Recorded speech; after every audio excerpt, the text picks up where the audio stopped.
रोखठोक, बेधडक आणि नेमक्या घडामोडींचा अचूक वेध घेणारं एकमेव विजनरी बातमीपत्र विन टीव्ही मराठी. डंपरच्या धडकेत महिला ठार, पती गंभीर जखमी. कोल्हापूर रत्नागिरी महामार्गावरील वाघबीळ घाट येथे झालेल्या भीषण अपघातात एका महिलेचा जागीच मृत्यू झाला असून तिचे पती गंभीर जखमी झाले आहेत. या घटनेची नोंद करवीर पोलीस ठाण्यात करण्यात आली असून घटनास्थळावरून करवीर पोलिसांकडून मिळालेल्या माहितीनुसार शवडी तालुक्यातील डोणोली येथील आनंदा पाटील आणि त्यांची पत्नी वंदना पाटील हे मोटरसायकलवरून कोल्हापूरकडे जात होते.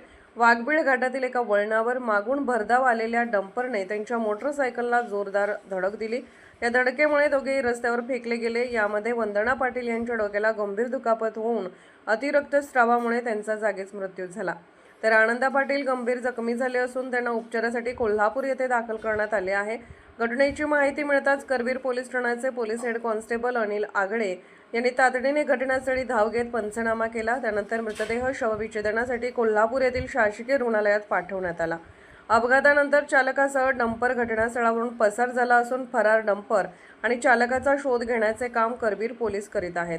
या अपघातामुळे परिसरात हळहळ व्यक्त होत आहे. विन टीव्ही मराठीसाठी शवडेहून Nathuram Davare. Win TV Marathi news चॅनलला लाईक करा, शेअर करा आणि सबस्क्राईब करा.